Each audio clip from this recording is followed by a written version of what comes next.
Vasudevaya. Om Namo Bhagavate Vasudevaya. Om Namo Bhagavate Vasudevaya. Om Namo Bhagavate Vasudevaya. Om Namo Bhagavate Vasudevaya. Om Namo Bhagavate Vasudevaya. Bring me that jacket. That's an orange.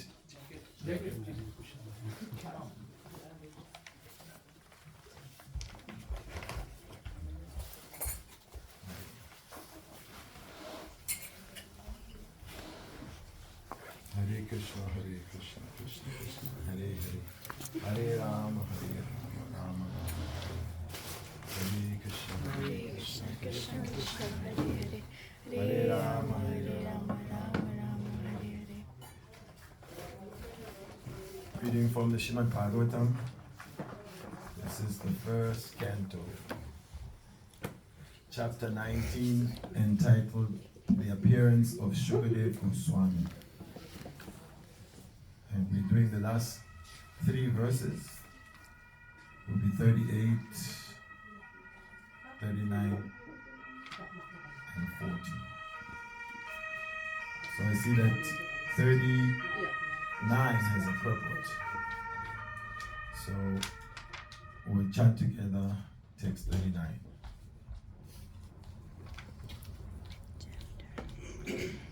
Nunam Bhagavato Brahman. Nunam Bhagavato Brahman. Grihesu Grihamedinam.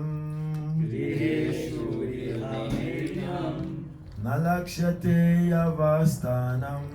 Nalakshate Yavasthanam. Api Godohanam Kvachit.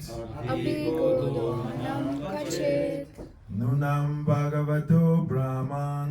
Nunam Bhagavato Brahman. Grihesu Grihamedinam. Griheshu Grihamedinam. Nalakshate Yavastanam. Nalakshate Yavasthanam. Api Godohanam Kvachit. Api Godohanam Kvachit. Nunam Bhagavato Brahman. Nunam Bhagavato Brahman. Grihesu Grihamedinam. Griheshu Grihamedinam. Nalakshate Yavastanam. Nalakshate Yavasthanam. Api Godohanam Kvachit. Api Godohanam Kvachit. Nunam Bhagavato Brahman. Nunam Bhagavato Brahman. Griheshu Grihamedinam. Griheshu Grihamedinam. Nalakshate hi avasthanam. Nalakshate Yavasthanam. Api Godohanam Kvachit. Api Godohanam Kvachit. Nunam Bhagavato Brahman. Nunam Bhagavato Brahman. Griheshu Grihamedinam. Griheshu Grihamedinam. Nalakshate Avasthanam. Nalakshate Yavasthanam. Api Godohanam Kvachit. Api Godohanam Kvachit. Nunam Bhagavato Brahman. Nunam Bhagavato Brahman. Grihesu Grihamedinam. Griheshu Grihamedinam. Nalakshate Yavastanam. Nalakshate Yavasthanam. Api Godohanam Kvachit. Api Godohanam Kvachit. Nunam Bhagavato Brahman. Nunam Bhagavato Brahman. Griheshu Grihamedinam. Griheshu Grihamedinam. Nalakshate Yavasthanam. Nalakshate Yavasthanam. Api Godohanam Kvachit. Api Godohanam Kvachit.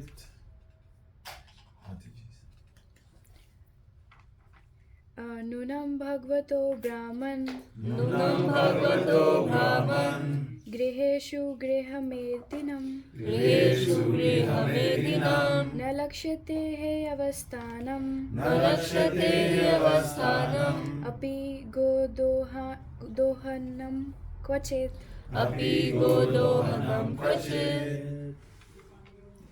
नूनं भागवतो ब्राह्मण नूनां भगवतो ब्राह्मण गृहेषु गृहमेधिनां गृहेषु गृहमेधिनां न लक्ष्यते हि अवस्थानं न लक्ष्यते हि अवस्थानम् अपि गोदोहनं क्वचित् अपि गोदोहनं क्वचित्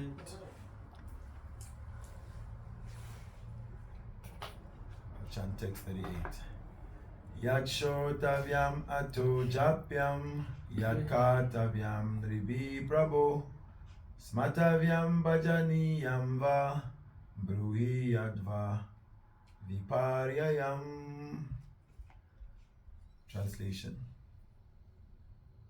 Please let me know what a man should hear, chant, remember and worship, and also what he should not do. Please explain all this to me. Please repeat. Please let me know. Please let me know what a man should hear, what a man should hear, chant, remember, and worship, and also what he should not do. and also what he should not do. Please explain all this to me. Please explain all this to me. Back to 39. Nunam, because Bhagavataha, of you who are powerful, Brahman, O Brahmana, Grihesu, in the houses, Griyamedinam, of the householders, Na, not, Lakshyate, as seen, He, exactly, Avasthanam, staying in, Api, even, Godohanam, milking the cow, Kwachit, rarely. Translation and purport by His Divine Grace, Srila Esa Bhaktivedanta Swami, Srila Prabhupada Ki Jai. O powerful Brahmana, it is said that you hardly stay in the houses of men long enough to milk a cow. Please repeat. O powerful Brahmana, it is said that you hardly stay It is said that you hardly stay in the houses of men in the houses of men long enough to milk a cow. Purport.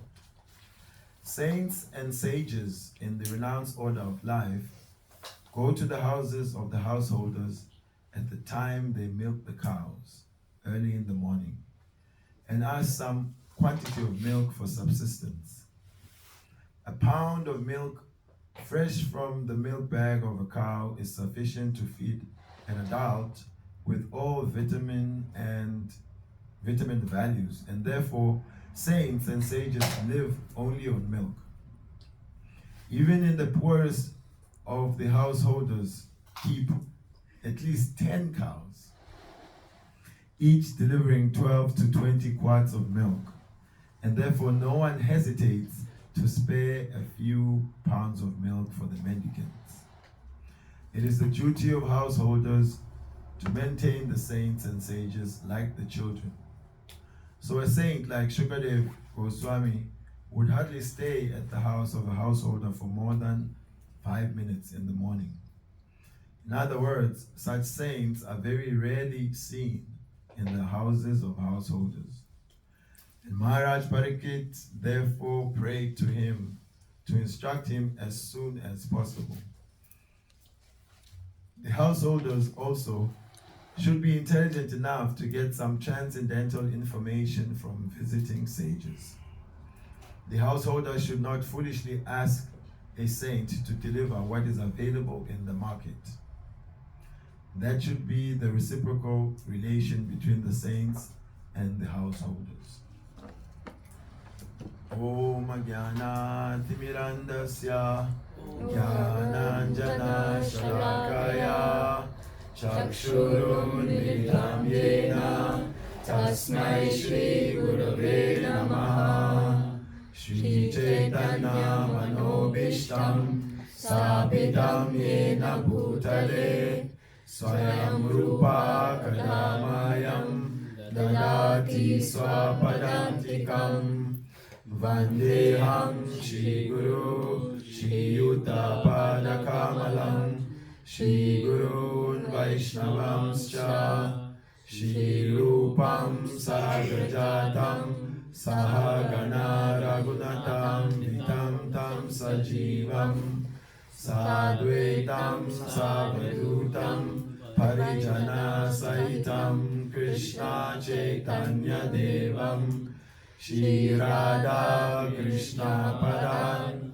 Sahagana Lalita Shri Vishakhanvitamscha He Krishna Karuna Sindhu Dinabandhu Jagatpate Gopesha Gopika Kanta Radha Kanta Namostute Tapta Kanchana Gaurangi Radhe Vrindavaneshwari Vrishabhanu Sute Devi Pranamami Hari Priye Vancha Kalpa Tarubhyascha Kripa Sindhu Vacha Patitanam Pavanebhyo Vaishnavebhyo Namo Namaha Jaya Shri Krishna Chaitanya Prabhu Nityananda Shri Advaita Gadadara Srivasadi Gaura Bhakta Vrinda Hare Krishna Krishna Krishna Hare Hare Hare Rama Rama Rama Hare Hare Mukam Karoti Vachalam Pangum Nangaite Girim Yakripa Tamaham Vande Shigurum Dinatarinam Paramananda Madhavam Shri Chaitanya Ishwaram Kantara Srimad Bhagavatam Ki Jai. This is the final chapter of this first canto.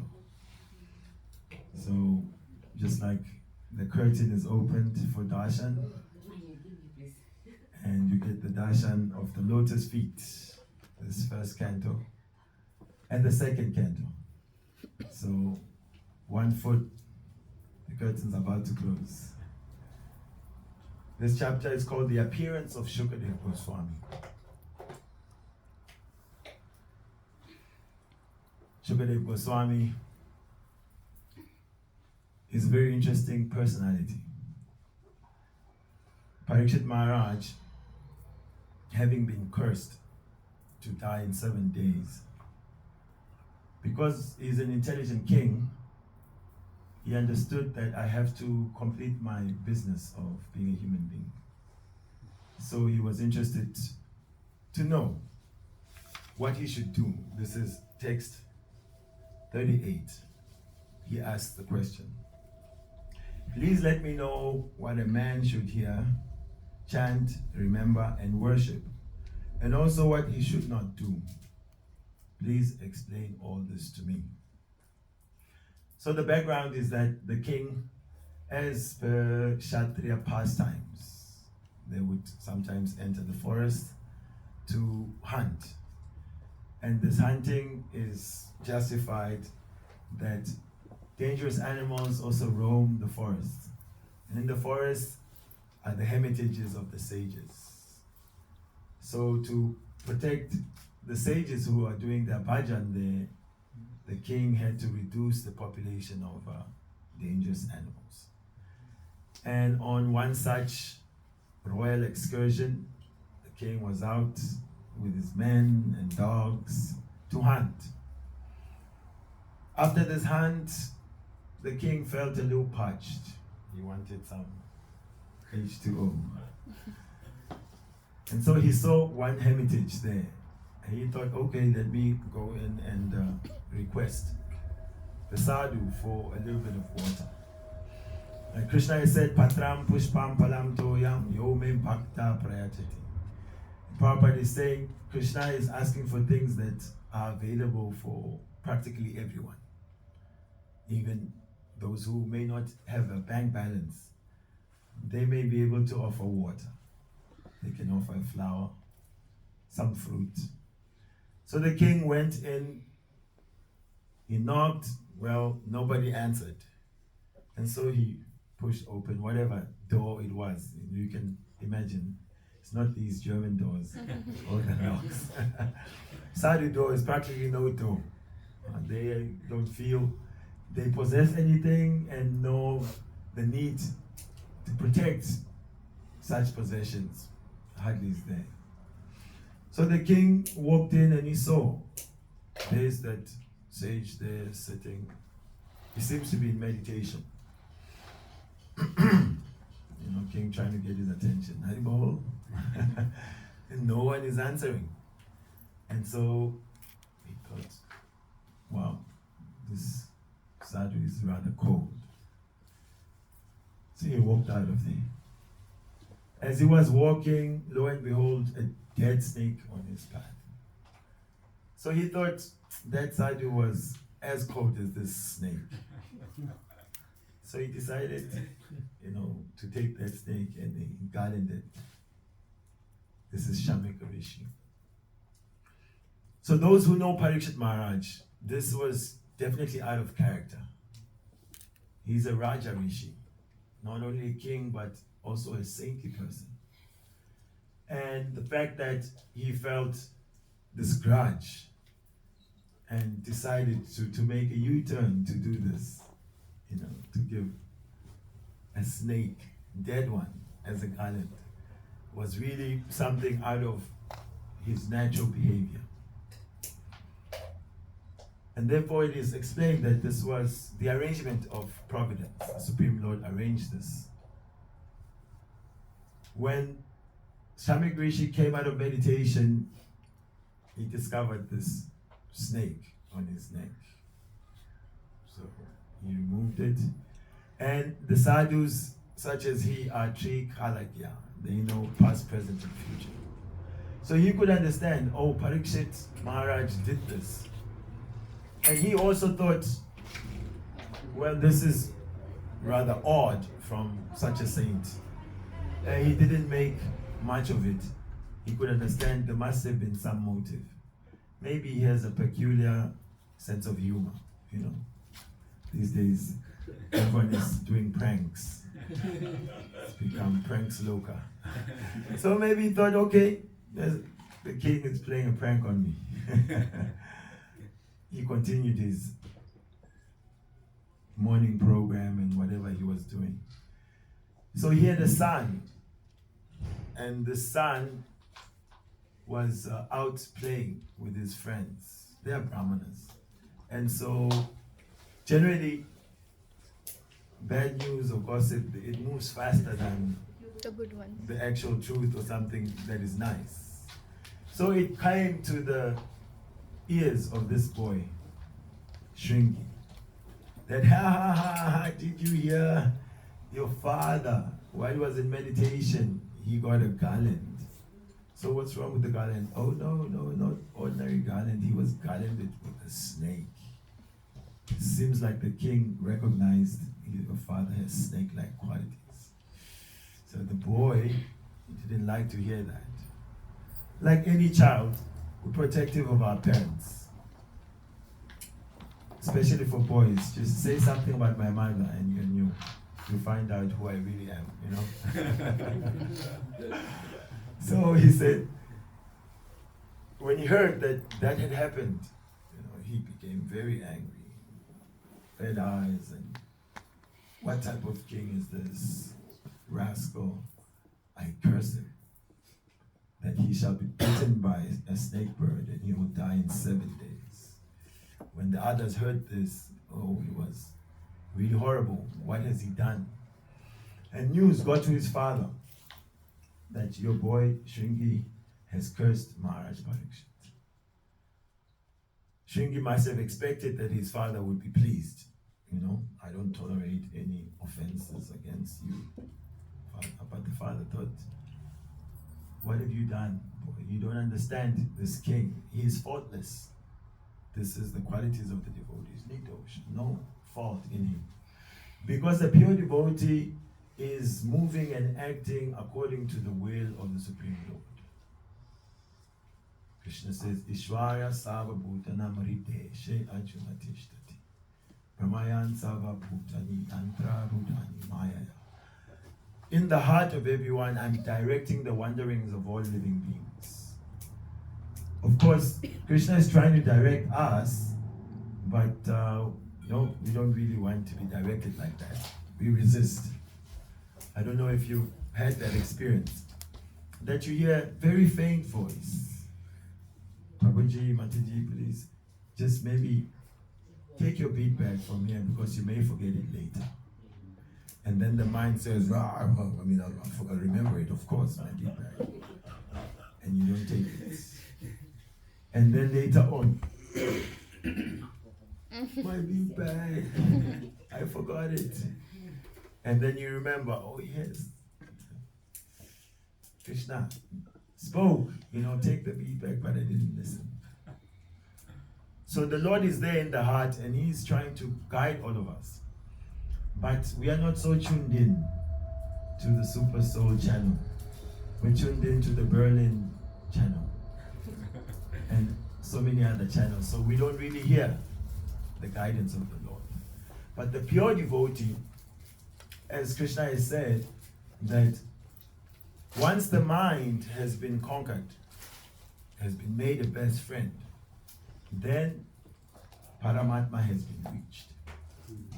That person becomes tranquil. So tranquility means not so much noise in the mind. Yes, it's a generation of persons with a lot of noise. This noise means anxious. Prabhupada would say, stressed. And hankering for so much that is being advertised that will make us happy. Lamenting for those things that we have not received. Feeling dissatisfied about so many things. So the mind is turbulent, as Arjuna diagnosed. It is obstinate. It won't take good advice. No, I'll do it my way. One who has conquered the mind, who has made the mind his friend, then there's tranquility.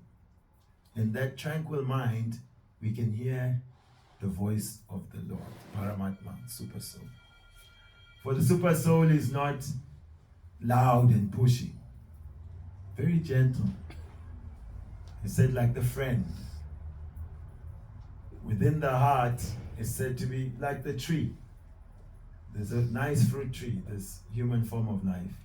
And on one branch is seated the bird of the Super Soul and the bird of the living entity, you and I.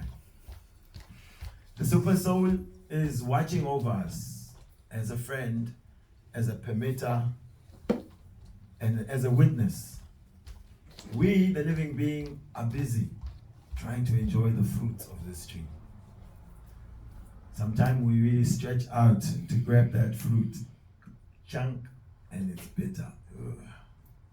Sometimes the fruits of this tree are sweet, and we become enlivened. Yes, I'm getting what I want in life. My credit score is looking good. It's interesting, right? The economic structure is that the more you owe, the more you are trusted. Oh, this is very good. He can owe us and he can pay, and so we'll allow him to owe some more. So basically we're being trained to become debtors. You get qualified to become a debtor. And when you have debt, then you are trusted because you will definitely come to work. Because where you get the money to pay if you don't come to work? Someone who has no debt is not obliged to follow all these rules because he doesn't have to earn a living to pay all these debts. So if you have a debt, whether it's your car, it's your house, you have a debt on your education, they give you this whole loan. So you have to finish this course and you have to get some employment to pay back So they can count on you being in the system.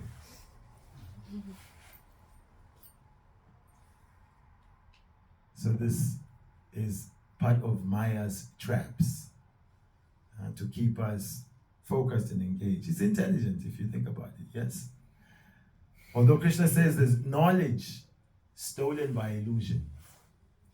So there's intelligence, but there's also intelligence for the wrong things. So the super soul is not pushy, he's suggesting and he's speaking, but when the mind is turbulent and is full of the anxieties that mature life presents us, then we don't hear. We don't hear so clearly. So we have a program here of clearing the clutter in the mind. A program of fine-tuning so that you get the right channel. There's no fuzz, no hissing. Signal is clear. And this is the program of Srimad Bhagavatam. Now Parikshit Maharaj, he wanted to know what he should do now that he's cursed to die in 7 days. And as the king, and being an intelligent king at that, he immediately renounced his post as king. What's this post as king going to do for me? 7 days is Gangamai for me. So I need to do something that is actually for my welfare. So means he understood, I'm not this body. The body will die, but I will continue. So dhira statranamuyate. Someone who's sober, he knows this is just a temporary change, and he plans for the future past the body. So Bhagavatam is afterlife insurance. They're selling you insurance to insure this life, yes? And at the end, those who remain behind maybe may benefit from that insurance. In South Africa, Hare Krishna, I don't know if elsewhere there's this trend where people go and take out insurance policies on others. So you don't know somebody has taken a life cover on you. And they may even arrange, that's not everyone, you know, like, but there is something like that people take some life covers and then they may even arrange that now you expire so that they can get the dividends. India also it's the same. So yes, there's that connection in India and Africa. So they'll do that. Even as your enemy, somehow they manipulate, go and take out a policy and it's high yielding and this and the other, so that they can enjoy the benefits. So Bhagavatam, afterlife insurance, when this body expires, we want to ensure that you have a great destination. Sounds good, good idea. So the king went to the bank of the Ganga. Everybody heard that the king has been cursed to die. And he wants to get some actual knowledge what he should do. So many munis and sadhus, tyagis, yogis, they came. And the king, I want to know what is the essence of all knowledge. What should one know? What should one do? Especially one who's about to die. And so different personalities, according to the different processes that they follow, they could volunteer something. But none of them was actually very sure. You don't want to give the king the wrong information. He's about to leave. So as they were all gathered there trying to see what to tell the king, then came Sukadeva Goswami. So Sukadeva Goswami, it is said that he was dressed by the 10 directions. This is Bhagavatam's poetic way of saying he was naked. And he was walking and so many children were following him thinking this is Pagal man. And so they throw stones at him and they are mocking him. As is the case, you can imagine some person walking here naked, kids is find it's a nice outing. Look. But Shuka, he was Brahman realized personality initially. His story is that this is not, you don't tell this to new people because then you will lose them immediately. If you start whipping out the story, oh yes, Sukadeva Goswami was in his mother's belly for how long? 11, 13, 12. I mean, as soon as you're talking these many years, the person's thinking, yeah. These Hare Krishnas believe in such things. Because, like Prabhupada said, the frog in the well, Mr. Frog, his friend is coming to tell him about the ocean. Oh, yeah. I've seen the ocean, Baba. Ocean, what is ocean? It's huge body of water. How big can it be? It's huge. You cannot even imagine it. Is it like double my well? And Mr. Frog was puffing himself up. No, way bigger. So 3 times. So as he's trying to fit in the size of the ocean, he burst himself.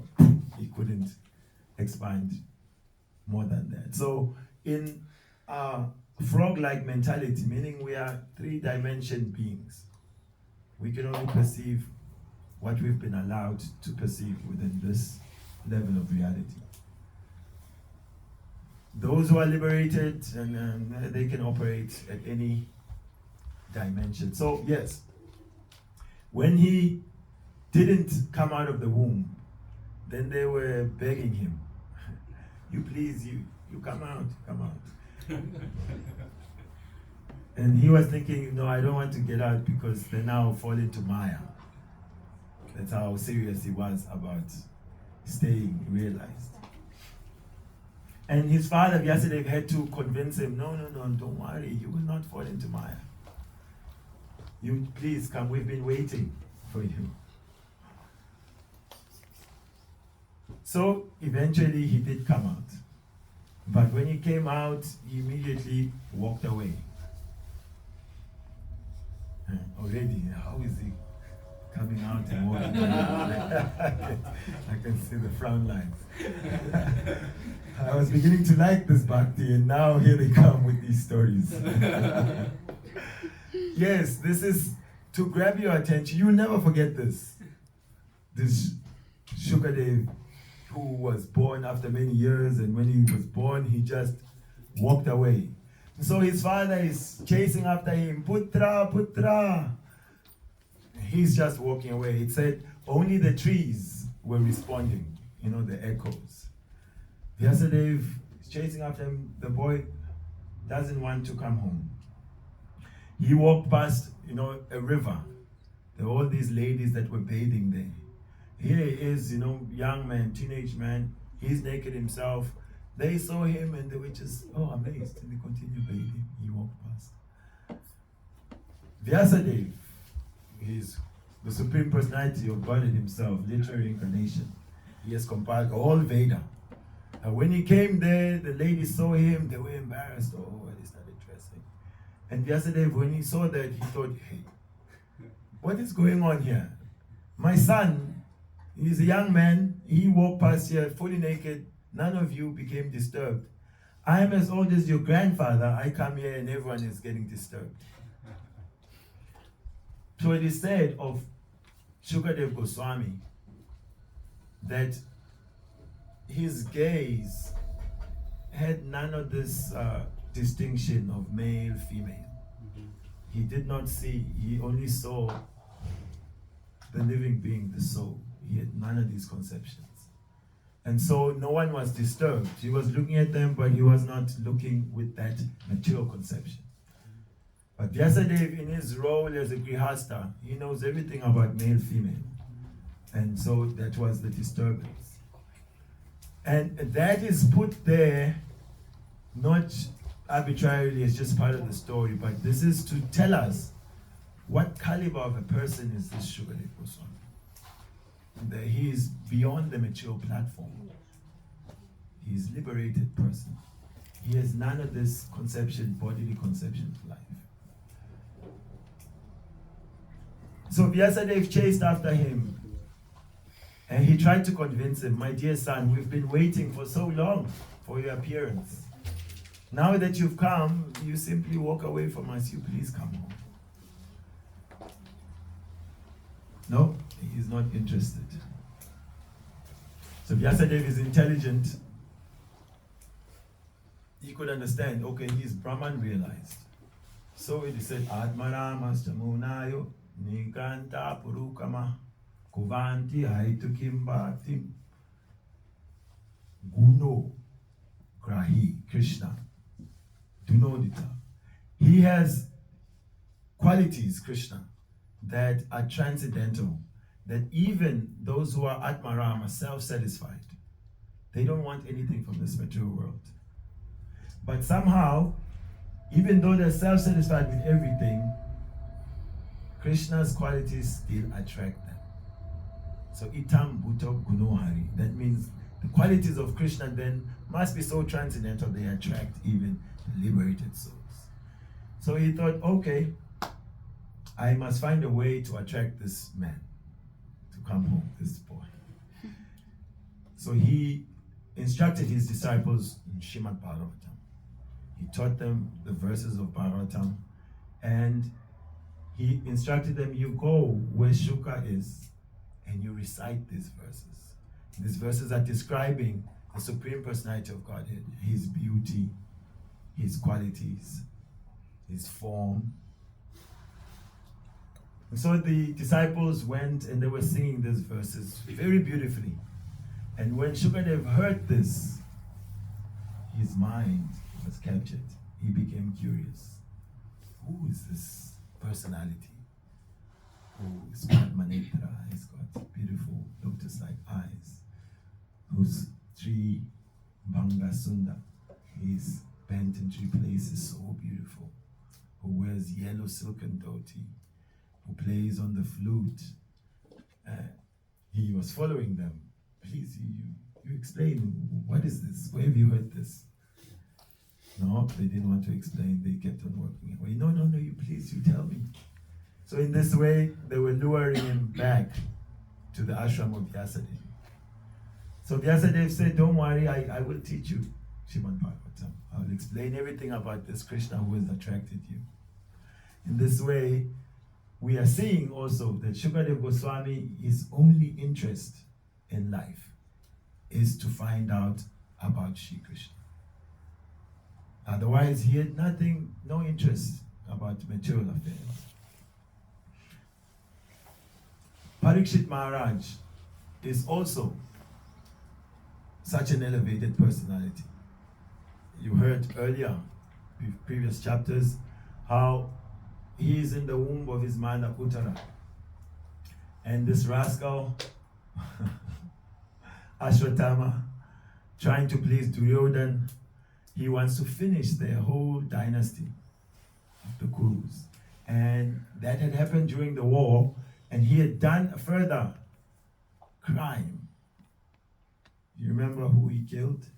He went into the night, into the camp of the Pandavas. And he found in 5 beds. Oh, he thought, 5 Pandavas. I got them. So in the dead of night, he cut their heads off. And he thought that he had killed Arjuna, Yudhishthira, and their brothers Nakul, Sahadev, and Bhima. And he had brought the heads, he put in a rucksack. But when he gave to Duryodhana, simply by touching, he could understand these heads are children's heads. That's how powerful is that chapter. He could tell they cannot be the mature skulls of the Pandavas. So he was not even pleased. So after killing these children of the Pandavas, Draupadi was thrown into great suffering. And it was time that Ashwatthama must be punished. And Arjuna made a vow will find this rascal, so-called son of a Brahmana, and I will bring him to you. Then I will cut his head off and drink his blood. And you can take your bath standing on his head. This is powerful, Kshatriyas. I'll cut his head off, I'll drink his blood, and you can take your bath standing on his head. So these are really warrior types. So Ashwatthama, when he was being pursued by Arjuna, he could understand it's game over. If Partha catches me, what can I do? He's already slain so many warriors. So he decided, I'll do one better. Their grandson is in the womb of Uttara. This was Abhimanyu's child. He had learned this Brahmastra, how to launch Brahmastra. Prabhupada explains Brahmastra is like a nuclear weapon, but I think it has some mantra AI guiding system. It can target specific individual. And this target was the child in the womb. So he chanted that, and it was perceived somebody is using the Brahmastra. And Uttara, it's, I think, maternal instincts. She immediately sensed danger, the danger for her fetus. And what did she do? She was praying to Krishna. And her prayer is that, my dear Lord Krishna, you have protected our family from so many types of dangers, just like Kunti Maharani prayed. But now, the greatest danger is about to befall our entire dynasty. That the child in my womb, who's the last of this dynasty, is about to be killed. You please protect the child. Don't worry about me, but please do protect the child. And Krishna, as Arjuna said, your eyes, your ears, your hands, your legs are everywhere when you saw the universal form. So it means Krishna hears everything. Yeah, even that which is whispered, he hears because it's there.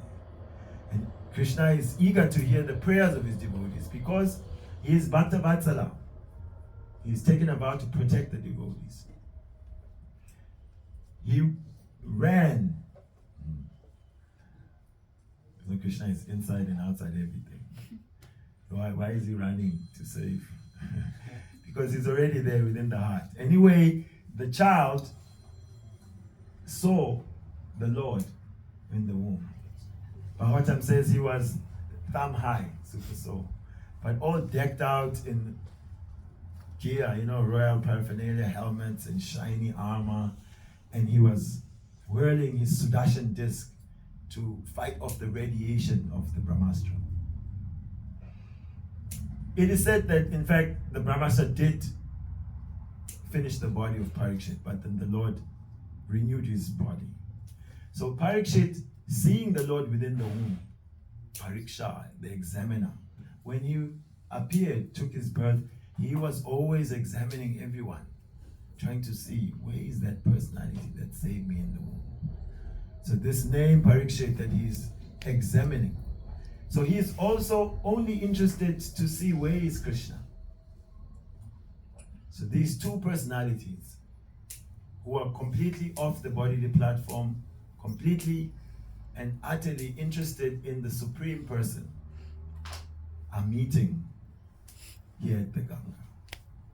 So when he approached, although he was naked and all these kids thought he was a madman, all the saintly persons there could understand that, the person who will give us true knowledge has come.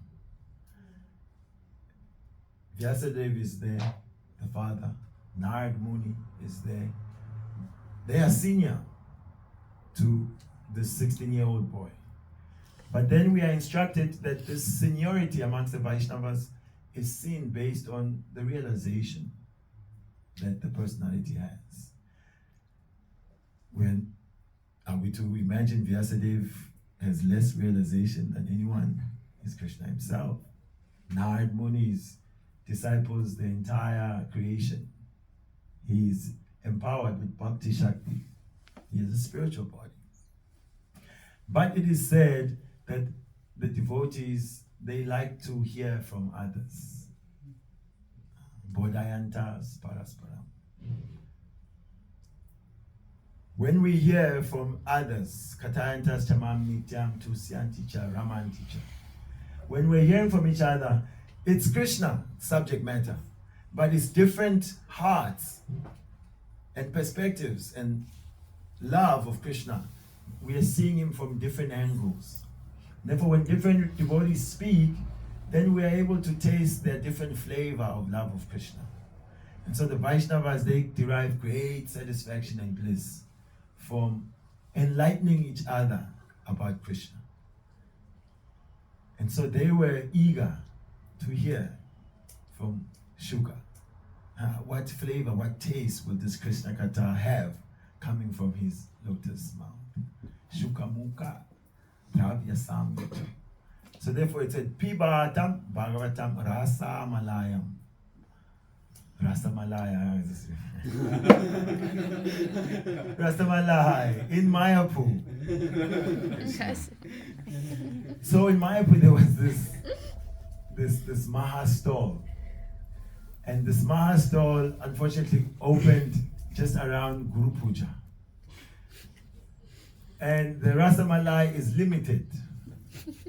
Now it's Mayapur, headquarters of International Society for Krishna Consciousness.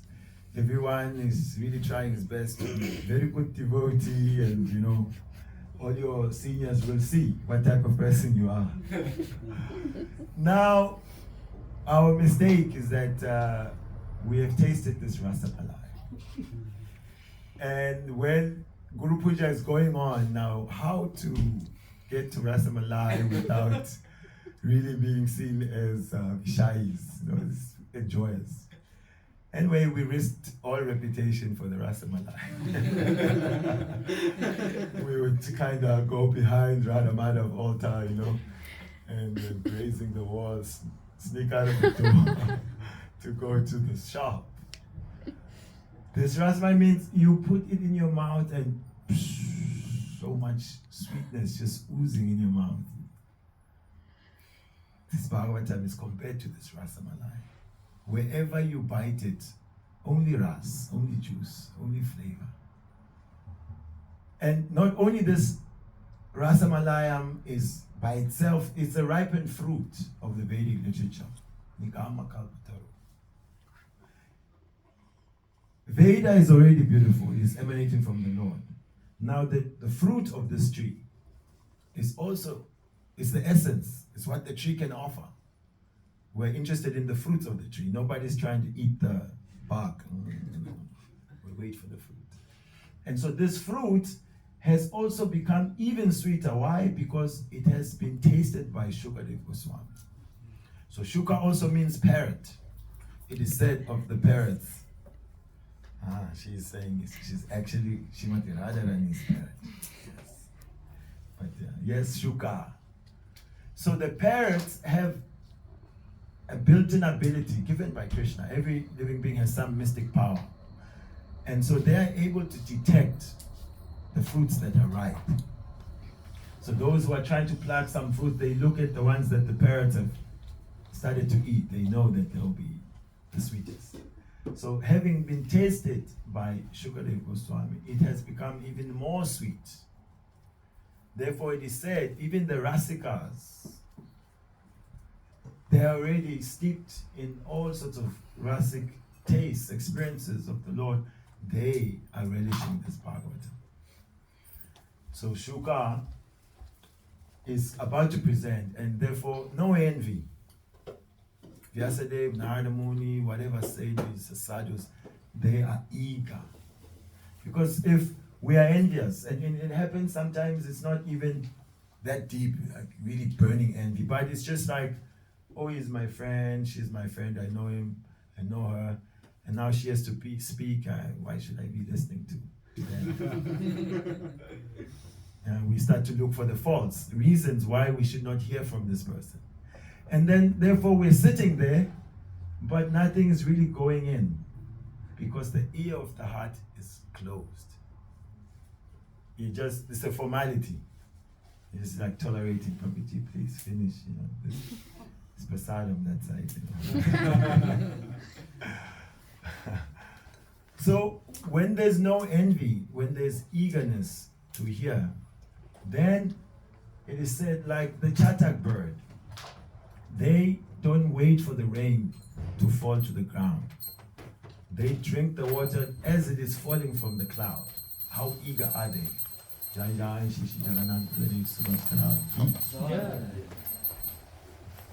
They are so eager to drink this water that they will not drink any other water except directly from the cloud. So all these devotees, 7 days, they were there listening to this discourse. And what is this discourse is what is being discussed today, that Sukadeva Goswami is answering the questions of Parikshit Maharaja, who wants to know, what should one hear? What should one worship? Remember, especially one who's about to die. So he's cursed to die in 7 days, and all of us will die within 7 days. I mean, not, but Monday or Sunday or Saturday, one of these days. No, we cannot curse anyone. So we are being given this lesson. The king will be very attentive to hear, because he wants to take in all the transcendental instructions so that he perfects his life. And Shukadev is qualified, authorized by all the sadhus to be the right person to give the right information.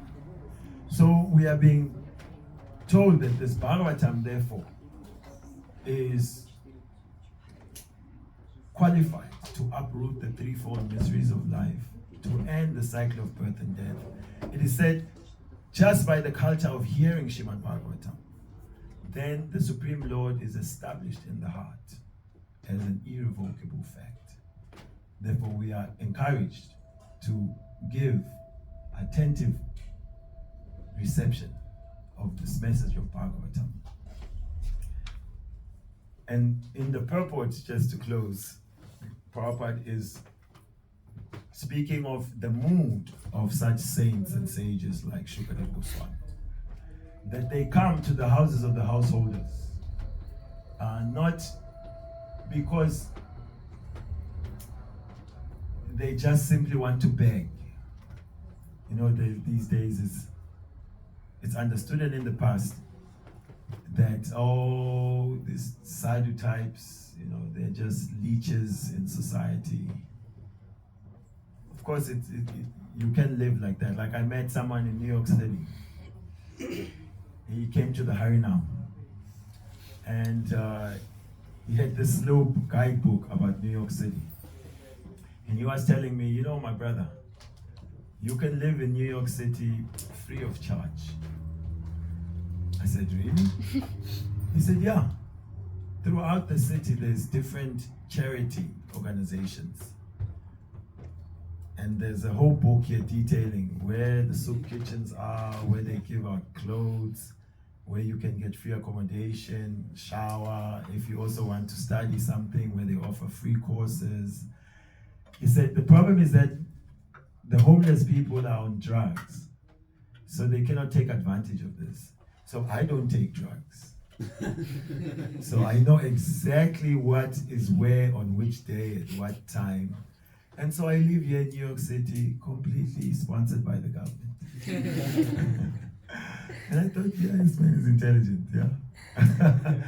Like Prabhupada said, the snake, it's slithering, and there's the rat, the mouse has made a hole in the ground to stay there with his family.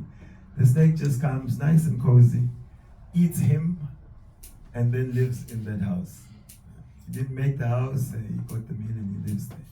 So Prabhupada was saying this because they were walking at a park, and the devotees were saying, oh, such a nice park, Prabhupada, all these roses, and Prabhupada was saying, yes, the devotees, we have not wasted our time to make this park. The materialists have made it for their enjoyment, but they are off at work and the park is empty, and we just come and we can walk here nicely and even pick flowers to offer to Krishna. So in one sense, there is a transcendental cheat code. If you want not to work too hard on your own accord, we have an open policy. Please, come, here's the temple of Krishna. You don't have to go to the office 9 to 5. There's Krishna Prasadam, there's the darshan of the Lord, there's so much seva. You can just focus on your Krishna consciousness. Prabhupada said in Australia of the same thing. They asked him, so if someone breaks into the temple to steal, how do you deal with them? How do you treat criminals? Prabhupada said, we punish them. The person was shocked. Punish them? Aren't you like saintly people? The man was saying, no, he's hungry, you know, that's why he's coming here to steal. Prabhupada said, why should he be hungry, rascal? We are inviting all men of Australia. Come to this temple, you chant and you dance and you eat as much as you want. So why is he not coming? And now he's breaking in and stealing, therefore he should be punished. Anyway, these anecdotes are to say that there's the one side where when someone is living at the cost of society, like this man, he was intelligent to bypass the thing. It's not so glorious. You can appreciate to some level that he doesn't want to do anything to contribute, but he wants to get something. But as it is said here, it's a different situation when the saintly devotees are going to the houses of the householders. First, they're not going there to stay for long. Like, stay, sit on your couch, watch your TV and all of this, enjoy your facility. No. They've come to beg for something small. The cow is giving milk daily. And when it's time for milking the cow, he's coming to get just enough for himself. So, Prabhupada is saying that the householder should also be intelligent to get transcendental information from them. So that is their reciprocation, that they would bless the householders by giving knowledge and answering their questions. So Prabhupada says, the householder should not foolishly ask a saint to deliver what is available in the market. And sometimes the saintly people are being asked about things that you can find out even on Google, you know. You can ask Google Maharaj instead.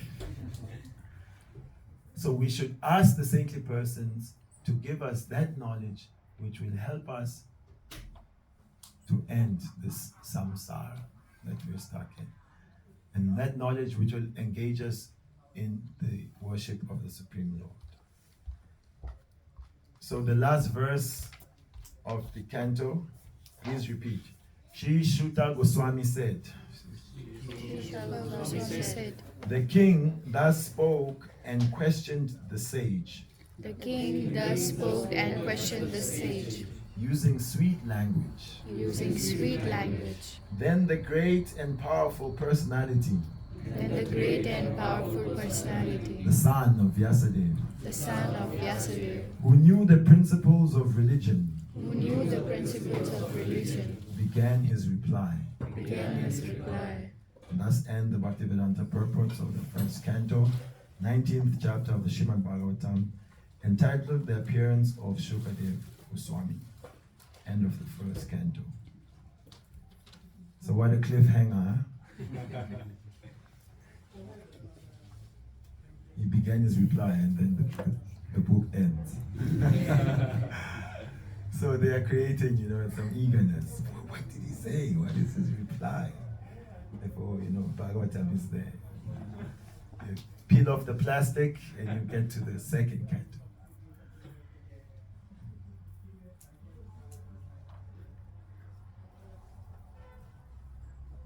So just one small thing is, in the question and answer, we are being told that it is a sweet exchange. It's spoken in sweet words.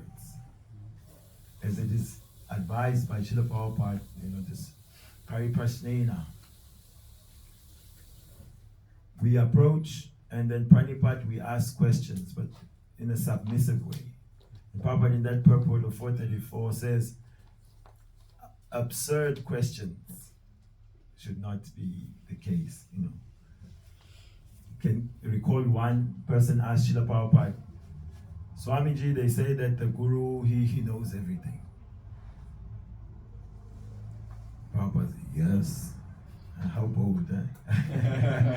Yes. And so the man thought, yes, he admitted. So, Swamiji, can you tell me how many windows are there in the Empire State Building?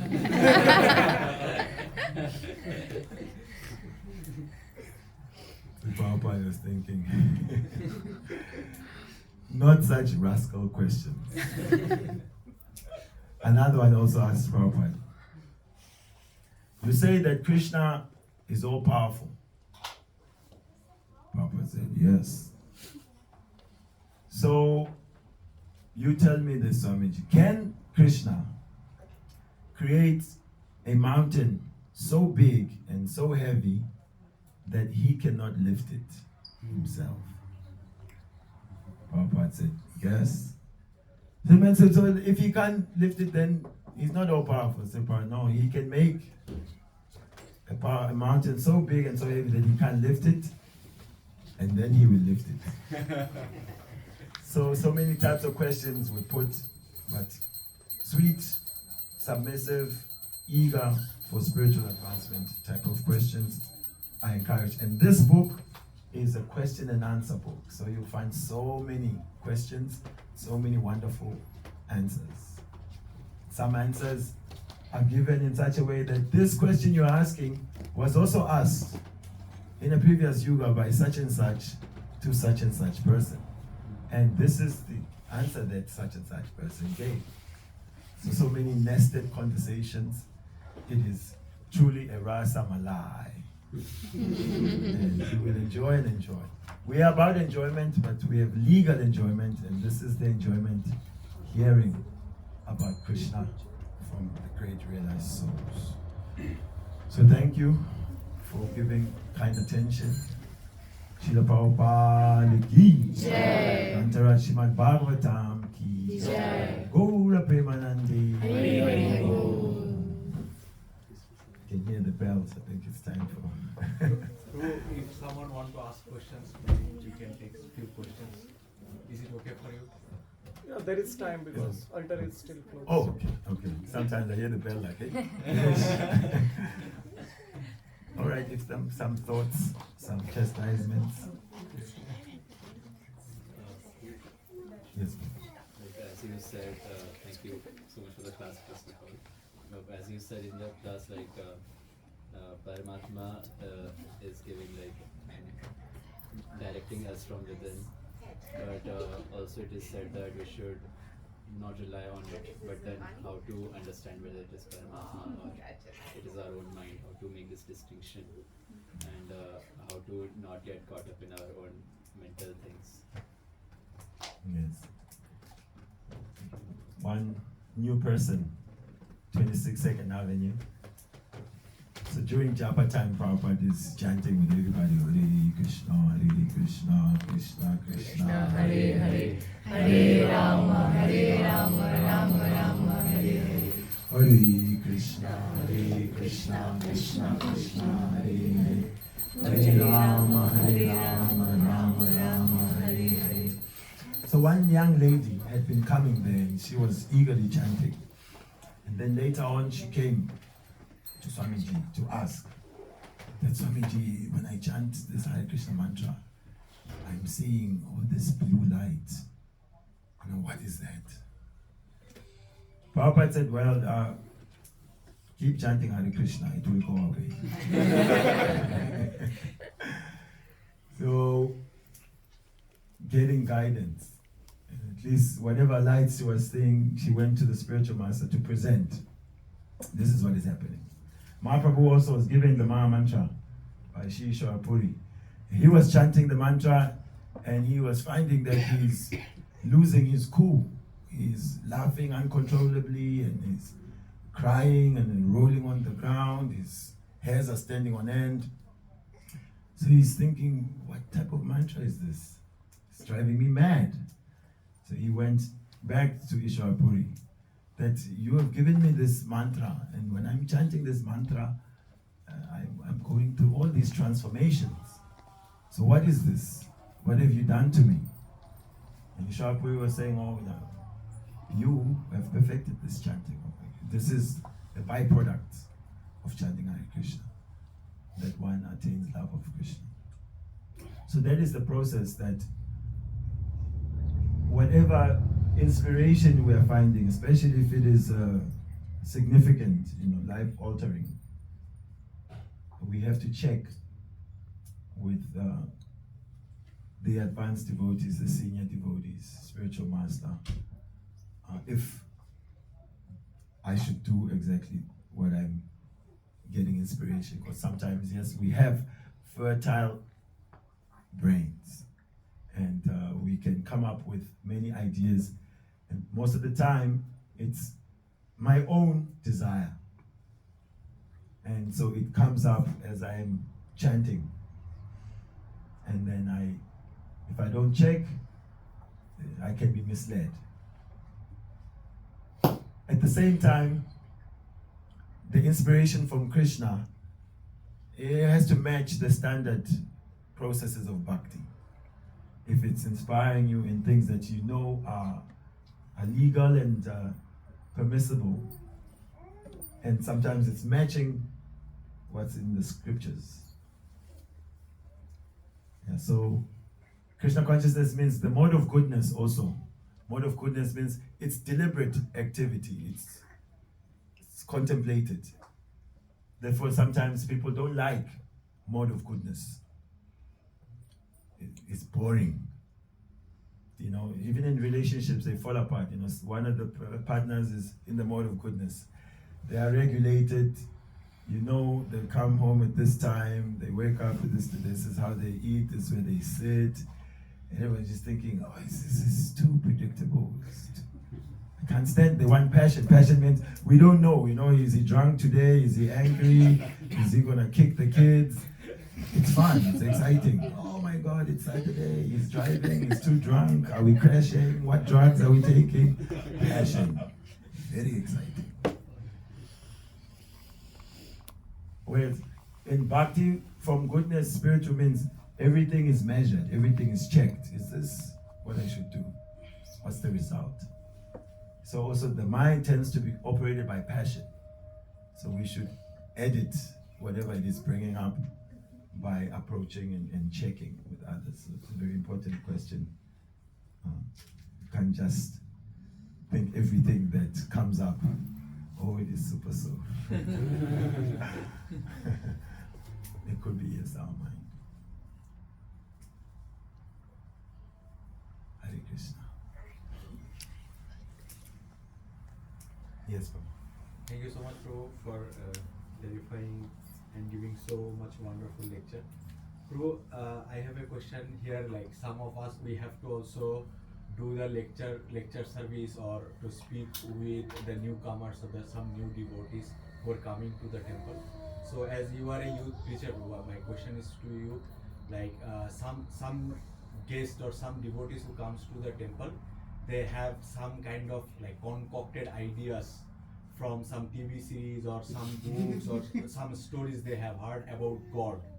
So it's easier, like what we have felt, and we were discussing me with Raghav Prabhu, and so the people who doesn't have any kind of idea, it's easy to speak with them and preach to them. But the people who already have some kind of idea, it's really difficult to like present Krishna consciousness to them. So Prabhu, my humble request to you, would you like to share some ideas or some ways how we can reach to like those kind of guests who comes here? Yeah, that was Srila Prabhupada's assessment when he was in India. He was trying to preach and it wasn't working out because, as you know, in India, although the culture is practically the same, but the philosophies are many. There's so many schools. And so he couldn't have success there. He was trying to present. And his spiritual master, of course, had given him, his field. His target audience was already given by Srila Bhaktisiddhanta. Go to the English-speaking world. Srila Prabhupada, coming there, he understood that these boys and girls, because they don't have some previously held conception of God, and they are accepting, and therefore becoming devotees. Even when they went back to India, people would criticize, feeling like, oh, they don't pronounce this properly, they're not wearing the dhoti nicely. And Prabhupada said, you be kind to them, teach them the culture. But note that even without the background of the culture, they've taken the essence, they're surrendering to Krishna, and they're serving Krishna. So yes, it is easier to deal with someone who doesn't have any preconceived ideas. The ideal sometimes with, in Southern Africa is Christianity is the dominant religion. And so the people already have their final conclusion, Jesus is the only way, only through him can one go to the Father. Finished. So you are already wrong and you're going to hell already by the time he comes to you. But still he wants to question you. Then I tell them, look, your glass is already full. So I cannot pour anything more. It will just spill to the ground. It's a waste of your time and my time. And then they don't want, no, I answer my question. Why do you want, I'm already going to hell. So just go and pray for me. When I just want to cut it short, So anyway, to your question, yeah, we have to exercise patience. We have to know, it's difficult because now you have the Vedic conclusions and it's very clear to you that this should be like this and that this Krishna is the Supreme Lord and this is how he expands. We have all this clear knowledge, but the other person is not there yet. And so the patience is that we'll see what is it that they are accepting. Okay, first they're accepting to come here, offer obeisances or something. Maybe they're willing to help you arrange the temple, some seva they can take. Some people, they come, they want to give some contribution. And definitely nobody will say no to prasadam. I mean, it's rare. Sometimes you get now, people are, is this vegan? And then, oh, you can't take this delicious halava because it's vegan. You think, oh, Krishna is vegan, it's in halava. So, but you can always find something vegan to offer them. So, let us see what people are attracted to and try to supply that. And encourage them to take the book, read, see how what you know tallies up with what is there. Yeah, it's can be the long game. And we see sometimes those who had questions or big doubts, because they have something they're trying to work out, they engage with the material even more. Where sometimes someone who's just accepting it, maybe just culturally, yes, temple, yes, we know Krishna is one of the gods, yes, and we must bow down, yes, we must come to the festival, but they may not have philosophical grounding. So when tribulations come, because it's a sentimental acceptance, they get disturbed. Whereas those who are philosophically inclined, they are battling, Prabhupada in this philosophy. But can you win over Vyasadeva? You can't. So what we are trying to do is we're creating the environment that he or she wants to come back. So if they keep coming back and they're friends here, acharyas, the holy name, the darshan, prasadam, it'll do its job. It'll do its job. So I would say like that, yeah, make them welcome, give them what they can connect to, and just wait. Yeah. Thank you so much. First of all, I'm sorry, I don't know if my question is making sense. So, like you mentioned that it is about Christianity, or people believe that Christianity is the dominant religion, and some people believe that ISKCON or Krishna is the dominant one. But end of the day, isn't it the point that we lose our grip and slip into devotion so much that it doesn't matter what the name is, and you feel the energy, and everybody should feel the same energy and the supremacy of the power or the supernatural power, and not just name it as either Christ or Krishna, and it doesn't matter. So on one level, God, the supreme being, the absolute truth, is neither Hindu, Muslim, or Christian, or Jew.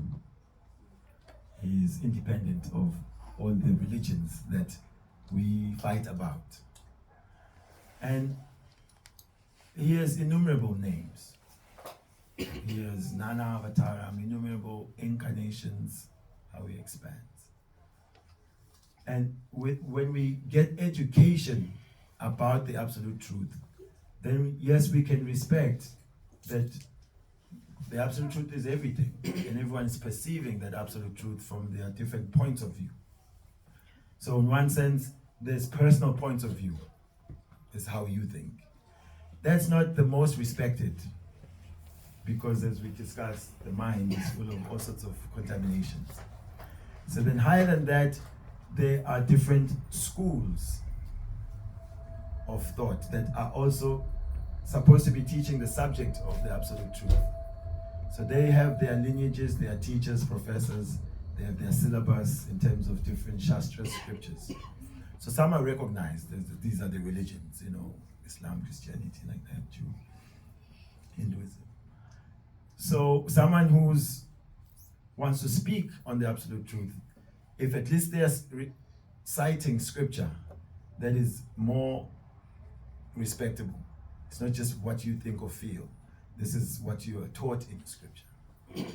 So then now to compare the different schools, then we find that some schools are like exclusivists.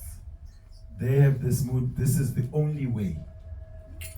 So that's fallacious in that if I say only Yale can produce doctors, or IIT Canto can produce, then that's not true. University of Berlin can also produce a doctor, and University of Kwakwa in South Africa can produce. So this to say it's the only way that we can accept for you in your school, to say that following my syllabus is the only way for me to get what the syllabus is promising. But you cannot come and impose your syllabus and your teachers on another school which has its teachers and its own syllabus. So there's that call to say, well, it's all one and the same. Yes, God is one, it's the same personality, but then he has different features, different manifestations. So we are taught to analyze these things based on the rasa, or what is being offered in terms of conception. So if God is the subject matter, certain schools will talk of him from a neutral perspective. The light, the energy is everywhere. So they don't really do much, but they accept that there's a power. That's it. And so that is analyzed as neutral. Higher than that, then there's servitorship, dasyaras, where the living entity is seeing that there's a supreme, he is the master, I am the servant. God is big, powerful, I am small and tiny. So maybe I want something from him. So my approach, because, okay, you own everything, you can give me something, so I come. Higher than that, certain conceptions are teaching that God is the Father. It's like parental rights. So you can see these schools. What's happening now for parents, the children tend to want something from the parent. Therefore, there's all sorts of prayers. Sometimes people do all-night prayers. People do 1,008 homers. They do pilgrimage for a whole month, so many things. But what do you want, sir? What do you want, madam? Good health, good house by the beach, Jai Jagadish Hare. So now, what they want is something from God. So certain schools present God as the Supreme Father. And so there's this mood of asking from God. Then there's a conception of God being the child of the devotee. So now we see how many schools are teaching God as the child of the devotee. Where now it's changing. If God is your child, that means you're in a superior position. Your mood is to protect and serve and facilitate the child. So we can see a higher quality of devotion that is no longer about what you can give me. It's what I can give you. And then further conceptions where God is presented as the beloved. So the beloved, that relationship is even more intimate. It has a sense of friendship also, we didn't mention that. Friendship, there's equality. So who can think that they are equal to God? Well, some people think they are very liberal. I am God, you are God, we are all God. So that means now, if I am God and you are God, we are God, don't tell me what to do, I won't tell you what to do. They don't want to be accountable. So they create an equality. But actually, no one can be equal to Krishna. No one can be equal to the Supreme. We have his qualities. We can create, we can control, we can maintain, we can think and feel. But it's to a smaller scope. He has in full. So like that, if we analyze the different schools, because we're interested in the subject of the absolute truth, God, then we see, oh, Brahman, energy everywhere. Then we get conceptions, God in the heart. It's getting more intimate. He's there within everyone. Then we're getting conception that he's actually a person. Oh, person. He has so many forms. Some forms is really majestic, 4 arms, or Narayan, Vishnu, so many planets are there. Then some forms is more intimate, 2 arms, just like you. It's Ram. We find Krishna in different forms, Mahaprabhu. So I guess in essence, without the education to finally see the face of God, we want to know him intimately and love him, then we may settle for conceptions that only produce awe and reverence. His God is powerful, he can do something for us. Therefore we are asking him, oh, he's everywhere, he's so powerful, there's no need to, you can't love the sky or anything. But when it's a person, then the person has a mind, has feelings, and he's saying some things to do like this. He may say, don't do it like this, do it like that. So to your question is that we are agreeable, innumerable names of God. So you have your name in this language and the other. And different names describe God in certain ways. But if we're really interested in God, then let's compare notes. You come and tell me the glories of God that you know, I tell you the glories of God that I have. Therefore, these books are for all of us to learn about God. But unfortunately, sometimes in the schools we are taught in this sectarian way. Because, Mercedes doesn't want to promote BMW, promote VW. They're all cars. But no, number one car. Everyone says the number one toothpaste, the number one soap. Yes, but the saintly people, they don't have this mentality. So what's happening is, us who come into the different schools are actually bad representatives of the Lord. Because I have chosen this religion. Sometimes I'm just born in this because I am right and I am powerful. Therefore, my religion is number one. Ego. Yes. And then it gets weaponized, and then we've got this situation that we have that, political and infighting. I also think that the name Parikshit, like you said, that it is given because he examined Krishna from the womb of his mother. But I think it is also because he stood the test of time while he was in the womb, and he uh, stood the test of all examinations, and that is why he got the name Parikshit. Is it correct or? It's called philosophical speculation, which is allowed, because we are now, what happened to Parikshit? Well, he was in the womb. He faced life's ultimate test, almost dying, and he passed that test. So it can be acceptable. Yeah. Thank you. Thank you.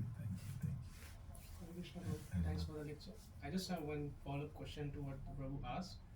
Initially, specifically this happens in India, is that a lot of people, they just try to blaspheme and defame different sects or different organizations, let's say for ISKCON, and this is specifically done by the youth, mostly, unfortunately, without complete scriptural knowledge and baseless statements, and specifically those who are nowadays influencers on different social media platforms, because of which sects and different paramparas, like let's say Gaudiya Vaishnavism, then there is Shaiva or something. Someone will make a video on this, someone will make a video on that. And what I have observed is most of the devotees in ISKCON, they tend to ignore whatever is being said. But then as being devotees, because Prabhupada also said that it is your duty to protect and to preach. Okay, but most people tend to just ignore to this stuff. What I have seen, devotees who are also from a very long time into Krishna consciousness. And then there is a class of devotees, a very small class of devotees, who take even if a single word is being misrepresented, they literally go out and bash those people, which I think is right thing to do. According to you, when we meet such people who don't really have scriptural knowledge, or who try to defame scriptures by using half of their scriptural knowledge, or trying to manipulate it and try to interpret it in a wrong way, how do you deal with such people? I'm still trying to answer that myself.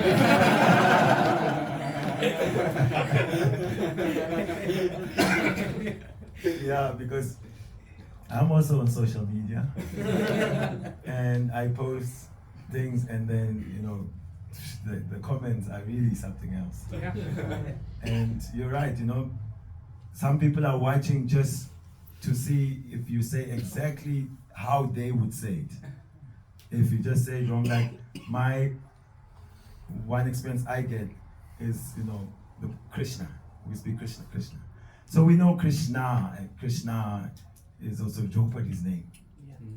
And so there's technicality of others they want Krishna. And then others, they want Krishna. And then sometimes we speak, we Southers, we say Krishna. And so it's like a tug of war. If someone comes and says that, I'm thinking, once I think twice I talked about it. Once I just said Sanskrit, not Hindi. And then someone else will come and say, no, this and that and this. So devotees, we then end up ignoring it, in the sense that it just becomes a back and forth. Like they say, if you fight with a pig, it sounds heavy, sorry. But you become dirty like the pig. He's all muddied up and stuff. So, but what happens, interesting enough, it then creates some battle within the comments, because others will come and defend you, and then they call each other different names. It's very difficult, Kali Yuga. And as you're saying, influencers, they can really be also misleading people because they have the platform and people follow them. So Bhagavatam speaks about that. That if you meet pseudo guru, these are, you could say, influencing. You can influence about baking cakes and people bake nice cakes. It's good. How to cycle, so many things. But things that are very consequential as like faith and siddhanta, it can really throw people off in a bad way. So the Bhagavatam is saying, what is this experience of following a pseudo guru? It says it is like taking a dive into a shallow river head first. That is so bad. It basically can break your head and set you back. So I would say, especially you are young people, that it is and will be good that group of devotees, you can make it your service, to protect the Siddhanta in this way. It's like if you go to social media, you can be looking for people that are maybe misrepresenting things, and in a more Vaishnav way, present the scripture there. And at least someone who's sincere, when they go through those things, then they can come across the actual things cited with scripture, and they may be saved from following someone who's just speaking their own mind. So it is important to defend the truth, also, but to do it in a civilized way, in some Vaishnavata. And sometimes to also just, like the baby sometimes is crying. The mother knows what type of cry needs attention. Some cry, they just let, going through your own tantrum, they need it. So like that, yes, there's a service opportunity there. And also, on behalf of those who neglect the devotees, they're just busy doing so many things and they want to focus on that. Because another point is this, you can't win. So now, if you answer, then there's another class that says, what type of sadhu is this defending himself? He should be calm.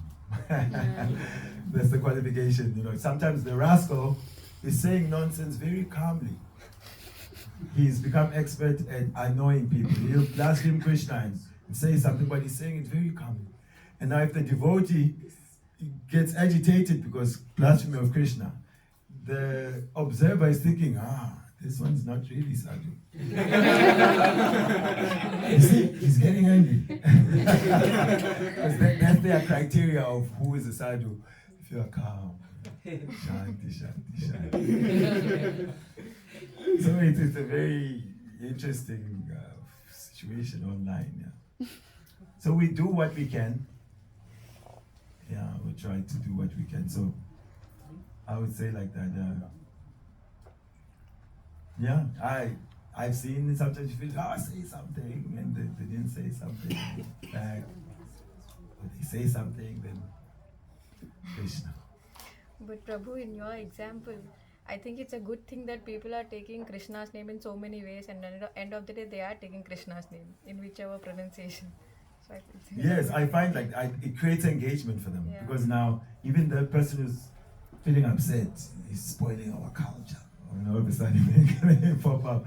These people now come here spoiling our culture. It's not this. That disturbance, he's busy meditating. Who is this guy anyway coming here talking about Krishna or whatever, however they're saying it. On my side, I feel I'm not going to try now do big adjustment. Of course, we learn about proper pronunciation and all that. But we also know when it comes to the Maha Mantra, I don't know who will be chanting it in that way, Hare Krishna, Hare Krishna, we tend to say Hare Krishna, Hare Krishna, Krishna, Krishna. It's the intention of calling Krishna, because, the Chinese say Hare Krishna, Hare Krishna, Krishna, Krishna, Hare Hare. And they are making spiritual advancement like anything. Russians have their own Hare Krishna, however they are pronouncing. It's not the important criteria when it comes to Krishna now. If you were sitting in some Vedic yagya, then there was also so many priests to even monitor if the right meter is being chanted, everything is pronounced correctly, because it's a technical process, it's mechanical. So if you don't put the right ingredients in your formula, you get something wrong. Whereas here, it's love, it's bhakti. Krishna is not sitting there wanting the Russian to pronounce like the Gujarati and the French, No, he's seeing the heart. These are devotees calling my name in love, they're speaking about me. Yeah. So yes, Prabhupada said like that. Even the devotees were getting criticized. They're creating disturbance or this or that. Maybe newspaper article comes out and devotee, no, bad publicity. Prabhupada would say, how many times did they mention Krishna? Count. If they're talking Hare Krishna, this is success because they're talking about Krishna. So it's another analysis that he did, Because by contact with Krishna, you become purified. He's a Papa Vida. So we can be encouraged. Somehow try to represent Krishna. If you get some heat, it's not on your own account. You are not there trying to present yourself. But if you're representing yourself, then you be afraid because they're gonna insult me, No, we're doing it on Krishna's behalf. Yeah, thank you for that. And yes, get in there. Get in. If you are already on social media, please continue to present Krishna as you have received from Bhagavatam and Bhagavad Gita. Thank you, Prabhuji, for wonderful class. So let's thank Prabhuji by loudly chanting 3 times Haribol.